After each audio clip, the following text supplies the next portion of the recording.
দলের বিপর্যয়, দলের এই খারাপ সময়ে দলের পাশে না থেকে বিষোদাগার করতে ব্যস্ত তৃণমূল নেতাদের একাংশ।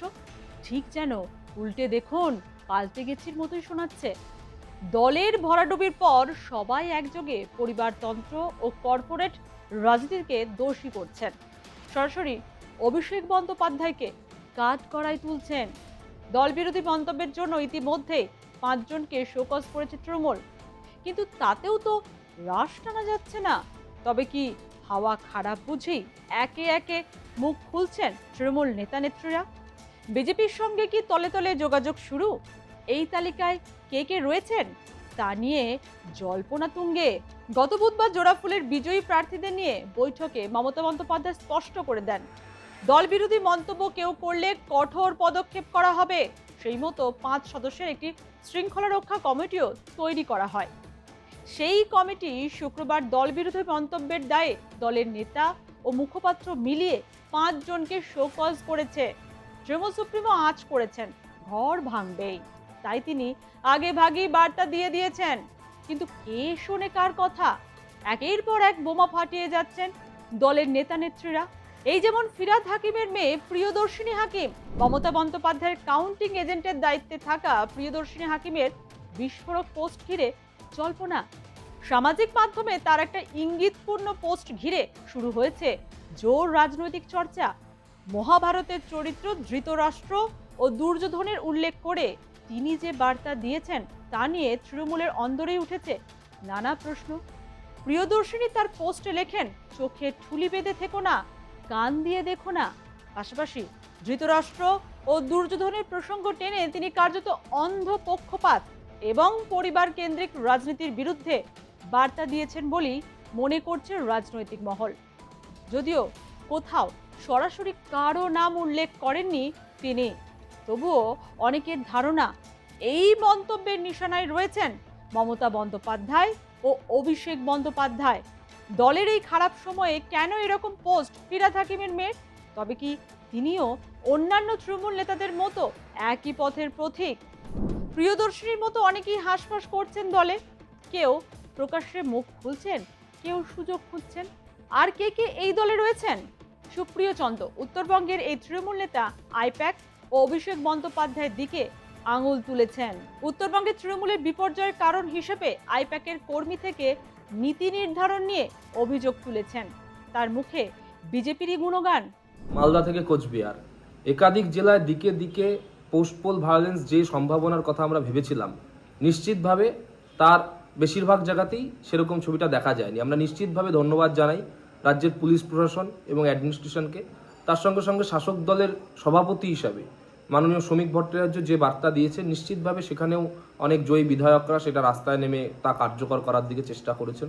তাদেরকেও বিরোধী দলের একজন হিসেবেও বা অন্য দলের একজন হিসেবেও আমরা নিশ্চিতভাবে ধন্যবাদ জানাই। কিন্তু অত্যন্ত হতাশাজনক এই যে কলকাতা এবং দক্ষিণ কলকাতার যে সমস্ত নেতারা আলোকবৃত্ত ক্ষমতার বৃত্তের একেবারে মাঝখানে বসে বিভিন্ন সময়ে শুধুমাত্র ছড়ি ঘোরানোটাই নেতৃত্ব বলে মনে করতেন, ক্ষমতা চলে যেতেই ক্ষমতায় যে দায়িত্বও মিশে থাকে, ক্ষমতার সঙ্গে সঙ্গে দলের নেতৃত্বের শব্দটার সঙ্গে সঙ্গে যে অ্যাকাউন্টেবিলিটি, রেসপন্সিবিলিটি এবং দায়িত্বের শব্দ মিশে থাকে, সেই দায়িত্ব কিন্তু তারা দেখাচ্ছেন না। উত্তরবঙ্গের দিকে দিকে আমি কালকে প্রায় 200 ফোন অ্যাটেন্ড করেছি। একাধিক জায়গায় মূলত ছাত্র যুব যারা কর্মী নেতৃত্ব, তারা কার্যত কিন্তু দিশেহারা। আমরা ধন্যবাদ জানাই। আজকের দিনে আমি 48 ঘন্টা পার হয়েছে, অনেক ক্ষেত্রে পরিস্থিতির অনেকটাই বদলেছে, ছবি অনেক বদলেছে। নতুন করে হিংসা বা নতুন করে হিংসার খবর আসেনি, কিন্তু নিশ্চিতভাবে এই ধরনের একটা ক্রাইসিসের সময়, এই ধরনের একটা দুর্বিষহ সময় যে নেতৃত্বের ভূমিকা, যে নেতৃত্বের কার্যকারিতা আমরা দক্ষিণ কলকাতার সেই অলিগার্কির পক্ষ থেকে আশা করেছিলাম, সেই অলিগার্কি বা সেই হাতে গোনা কোটারি নেতৃত্ব কিন্তু সেটা একেবারে নিরাশ করেছে সবসময়ের মতো। আর এই হারের জন্য যদি সবচেয়ে বেশি দায় দিতে হয়, নিশ্চিতভাবে আমি তো প্রথম দিন বেশি কথা বলছি না, তবে নিশ্চিতভাবে এটা বলবোই যে ওই আইপ্যাক না ছাইপ্যাক তারা উত্তরবঙ্গে এসে কাজ করতো। তারা কেউ লুধিয়ানার ছেলে, কেউ কেরলের, কেউ রাজস্থানের ছেলে, কেউ চেন্নাইয়ের।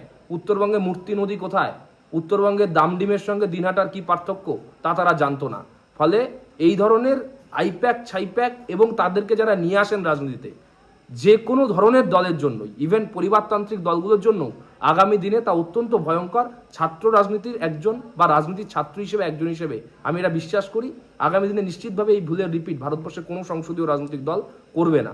আমি শুধু শেষে একটা কথা বলি যে উত্তরবঙ্গে দেখুন, উত্তরবঙ্গকে অসম্মান মানে কিন্তু মানুষ কিন্তু অসম্মানকে মনে রাখে। আমার কালকে থেকেই বারবার মনে হচ্ছে, তখনও মনে হয়েছে, তখন এখন তো বাংলায় 2021-এর পরবর্তী সময় যত ছেলেমেয়েরা বসে গেছে ছাত্র যুব রাজনীতি থেকে, সেটা 2011 থেকে 2020 অব্দিও তত ছেলেমেয়ে বসে যায়নি। আমি সেটা নিজে সাক্ষী। আমাদেরকে 2023-এর পর থেকে বিভিন্ন দায়িত্ব থেকে সরিয়ে দেওয়া হয়েছে, অবজারভার পদ তুলে দেওয়া হয়েছে। একাধিক জায়গায় দলে নিজের মতো একটা ফ্যাসিস্ট কায়দায় একটা পরিবারতান্ত্রিক মানসিকতা একজন নির্দিষ্ট মানুষ চালিয়েছেন, এবং তার জন্য এবং তাকে ঘিরে যারা থাকতেন তারা চালিয়েছেন। তার জন্য খাটো হতে হয়েছে আজকে মমতা বন্দ্যোপাধ্যায়ের রাজনৈতিক উচ্চতাকে, খাটো হতে হয়েছে মমতা বন্দ্যোপাধ্যায়ের এতদিনের লড়াই সংগ্রামকে। ফলে আগামী দিনে আমি এই কথা বলতে চাই যে আগামী দিনে যারা এরকম বলবেন যে উত্তরবঙ্গ বলে আলাদা কোনো শব্দ নেই, 2022 সালের খুব সম্ভবত 22শে জুন ধূপগুড়ির মাটি থেকে অভিষেক বন্দ্যোপাধ্যায় বললেন যে উত্তরবঙ্গ বলে কোনো জায়গাকে বলা যাবে না। সেদিনও খারাপ লেগেছিল, কিন্তু রাজনৈতিক সেদিন পরিস্থিতি, সেদিনকার পুলিশ প্রশাসনের চাপ, পুলিশের ভয়, আমি সোশ্যাল মিডিয়াতে পোস্ট করেও ডিলিট করাতে আমাকে বাধ্য করা হয়েছিল। আজকে উত্তরবঙ্গের মানুষ কিন্তু রায় দিয়েছে। উত্তরবঙ্গের অভিধানে তৃণমূল কংগ্রেস শব্দটা আজকে আর নির্বাচনী রাজনীতির ইস্তাহারে নেই, নির্বাচনী রাজনীতির ট্র্যাক রেকর্ডে নেই। আগামী দিনে নিশ্চিতভাবে উত্তরবঙ্গে যে প্রতিশ্রুতি শাসক দল দিয়েছে, নতুন বিজয়ী দল, তারা বলেছে উত্তরবঙ্গে আইআইটি হবে, উত্তরবঙ্গে এইমস হবে।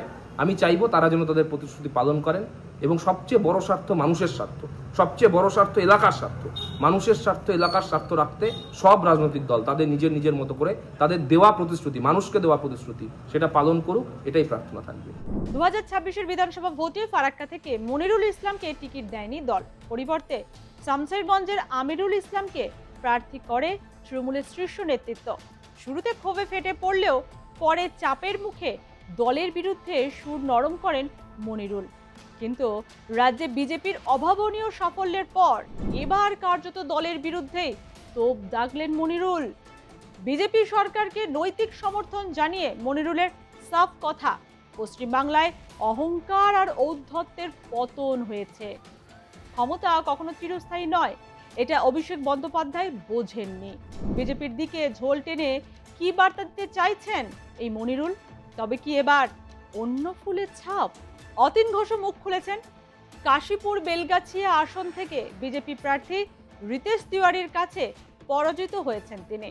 অতীন ঘোষও অভিষেকের কর্পোরেট রাজনীতি নিয়ে সরব হয়েছেন। অতীন ঘোষ এমন এক নেতা যিনি মমতা ঘনিষ্ঠ, পাশাপাশি তৃণমূলের পুরনো সৈনিক। তিনিও এভাবে প্রকাশ্যে মন্তব্য করায় দলের অন্দরে অস্বস্তি বেড়েছে। এই দলে নাম লিখিয়েছেন রবীন্দ্রনাথ ঘোষ, কৃষ্ণেন্দু নারায়ণ চৌধুরীও। সবাই একজোটে অভিষেক বন্দ্যোপাধ্যায়ের কর্পোরেট নীতিকে তুলোধনা করেছেন। তবে কি দিদির দলে ভাঙন নির্ধারিত? রাস্তায় নেমে লড়াইয়ের ডাক দিয়েছেন মমতা বন্দ্যোপাধ্যায়। কাদের নিয়ে লড়াই করবেন? শেষ পর্যন্ত তার কাছের নেতাদের পাশে পাবেন তো? 25শে বৈশাখ কবিগুরুর জন্মদিন পালন করেন মমতা বন্দ্যোপাধ্যায়। শনিবার ব্রিগেডের মাঠে শপথ গ্রহণ করেছেন বিজেপি সরকারের মুখ্যমন্ত্রী শুভেন্দু অধিকারী। একই দিনে বিকেলে কালীঘাটের নিজের বাড়িতে রবীন্দ্র জয়ন্তী পালন করেছেন তৃণমূল নেত্রী। সেখান থেকে এই জোটের জন্য তিনি আহ্বান জানান। মমতা বলেন, চারিদিকে সন্ত্রাসের বজ্রাঘাত চলছে। আমি সমস্ত রাজনৈতিক দল, ছাত্র যুব সংগঠন, এনজিওকে বলবো, জোট বাঁধুন। আমরা বিজেপির বিরুদ্ধে একটা মঞ্চ গড়তে চাই। মমতা আরো বলেন, বাম, অতি বাম, যে কোনো জাতীয় দল যে যেখানে আছেন, আসুন আমরা জোট বাঁধি। আমাদের লড়াই আমরা করতে জানি, আমরা এটা করে নেব। কিন্তু এখন যেটা আপনাদের আমি বলবো যে এই সিচুয়েশনে যখন চারিদিকে সন্ত্রাসের একটা বজ্র নিঘাত চলছে, বজ্রপাত, সেখানে ভয় না পেয়ে আমি বাংলার যত রাজনৈতিক বিরোধী দল আছেন, তৃণমূল কংগ্রেসে থেকে আমি আবেদন জানাচ্ছি, যদি মনে হয় আবেদনটা গ্রহণযোগ্য করবেন, তা নাহলে করবেন না, এটা আপনাদের অধিকার। কিন্তু আবেদন জানাতে তো কোনো অসুবিধে নেই।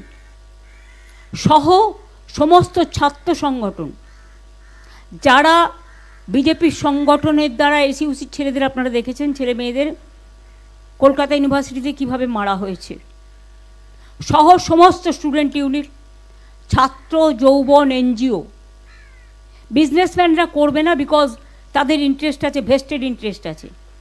কিন্তু সাধারণ মানুষ আসবেন, তাদের সবাইকে নিয়ে আমি বলবো জোট বাঁধুন। আমরা সবাই চাই একটা যৌথ প্ল্যাটফর্ম তৈরি হোক, যে প্ল্যাটফর্মে অল পলিটিক্যাল পার্টি যারা বিজেপির এগেনস্টে, এমনকি আপনারা যদি বলেন লেফটিস্ট, আমার কোনো ইগো নেই, আমি সবাইকে নিয়েই চলতে চাই।